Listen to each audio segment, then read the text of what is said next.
আসসালামু আলাইকুম। কেমন আছেন সবাই? আপনাদেরকে রমজানের শুভেচ্ছা। আসলে অন্তত দুঃখের সাথে বলতেছি, মানে আমরা পুরা বিশ্বে যতগুলো মুসলিম দেশ আছে, যতগুলো মুসলিম শাসক আছে বা মুসলিম ব্যবসায়ী আছে, আমি মনে করি আমার দেশের মানে সেন্টিগ্রেডের মতো বিশ্বের কোথাও নাই।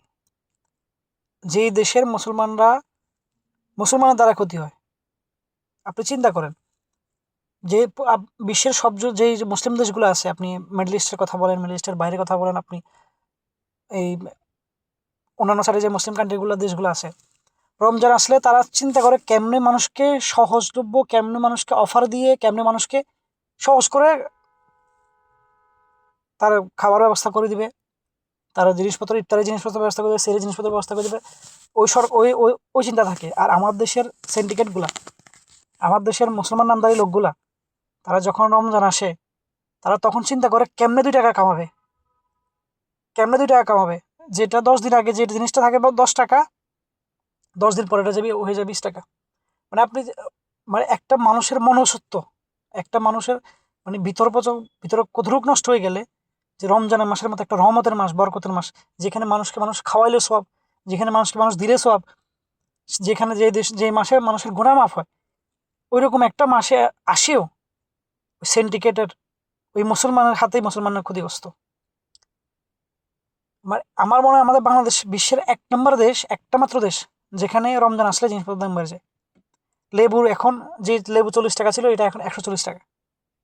চিন্তা করে, যে শসা আপনার 60 টাকা 70 টাকা আসছিল, এটা উঠে গেছে 200 টাকার উপরে। তাহলে রমজান আসলে মানুষ যেখানে সহজভাবে খাবে, একজন নিম্ন আয়ের মানুষ যিনি দৈনিক আনে দৈনিক খায়, একটু রমজান মাসে ফ্যামিলির সাথে একটু মিলেমিশে 2 টাকা 2টা জিনিস কিনে খাবে, তার সামর্থ্য তো নেই। এখানে আসলে সরকার দোষ দেবেন কি? সরকার আসছে আজকে 3-4 দিন হচ্ছে, 12 তারিখে নির্বাচন হয়েছে, আজকে 19 তারিখ। সরকারের 6-7 দিন, 5-6 দিন সরকারের শপথ নিয়েছে, 2-3 দিন হচ্ছে। এখন সরকার তো 2-3 দিনের ভিতরে সবকিছু নিয়ন্ত্রণ করতে পারবে না, এটা তো স্বাভাবিক। কিন্তু এই যে সিন্ডিকেটগুলা, এই সিন্ডিকেটের কারণে যে মানুষগুলো ক্ষতিগ্রস্ত, মুসলমানের কারণে মুসলমান ক্ষতিগ্রস্ত, এর থেকে নিকৃষ্ট আর কি হতে পারে? রমজান মাসে প্রত্যেক বছর আমরা দেখি, প্রত্যেকটা বছর একই অবস্থা।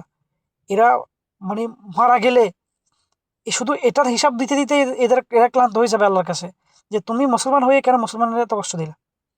অথচ একজন মুসলমানের কাছে একজন মুসলমান নিরাপদ, একজন মুসলিম ব্যবসায়ীর কাছে একজন মুসলিম ব্যবসায়ী নিরাপদ। আর সেই জায়গায় আমরা কি করতেছি? আল্লাহু আকবার।